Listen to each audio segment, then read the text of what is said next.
Can you just, the road trip, being able to finish 3-2 on the last game and go the way you wanted it to, but to finish that tough road trip 3-2, just what was that for the team? This is something that this team expects to do. We expected to go 4-1, but obviously last night slipped away from us. We have no reason not to be in these games, winning these games, very competitive against anybody. So the fact that we went 3-2 is great. The fact that we're 7-3 in our last 10 is great. But again, we're not happy.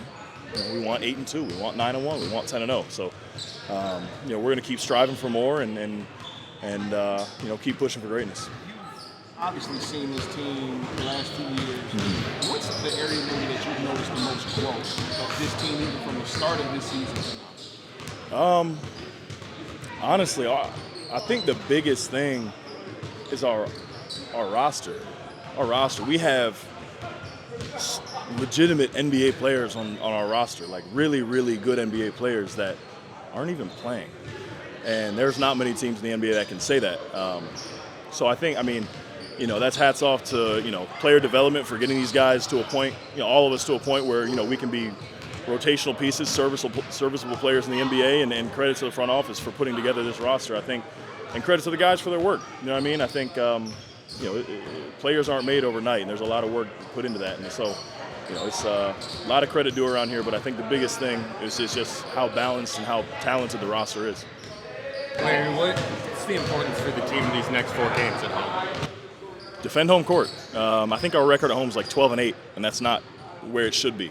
We've got a great home court advantage, and we're proud of that. So, I think it's important. Obviously we got Charlotte tomorrow. I think it's Charlotte, Phoenix, Utah, OKC, and those are teams that are very capable of beating us and very capable of us beating them. So it's going to be some good basketball at the Smoothie King. So I think the key for us is just defend home court and make sure people know that when they come here, it's going to be a fight. Coach kind of talked about you guys practicing these clutch game scenarios. How much has that kind of helped, and how can you guys kind of fix those late down the stretch games?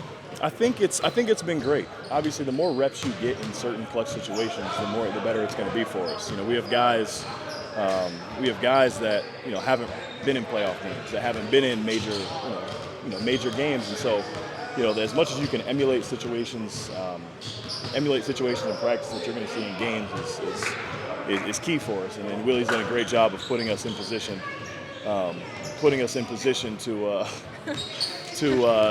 kind of practice those. It's been great. What do you feel like has been the biggest thing missing? We got to make our free throws. Right now, we're sitting 22nd in the NBA in free throw percentage, and that's uncharacteristic of us. We have guys that are really good free throw shooters that are just smoking some right now. So first thing first is free throws. Second, turnovers. We got to take care of the ball, value possessions, and I think those two things are mainly it. I think it's more our offense than our defense in those situations. So take care of the ball, make our free throws, and we'll be just fine. When it comes to the Hornets, obviously they just got LaMelo back. Mm-hmm. Just how much has he a force as somebody that you have to kind of key? LaMelo's a guy that just he plays with so much joy in the basketball court that he just makes their whole team tick and run and just really enjoy playing. So obviously he's super talented. Man's been an all-star, and going to present a definite challenge for us. But it's not just him. Terry's been terrific this year. Obviously, you got some really talented pieces. So this is one that you absolutely can't take lightly, and we'll be ready for it. Good to go? Thanks, guys. Take care.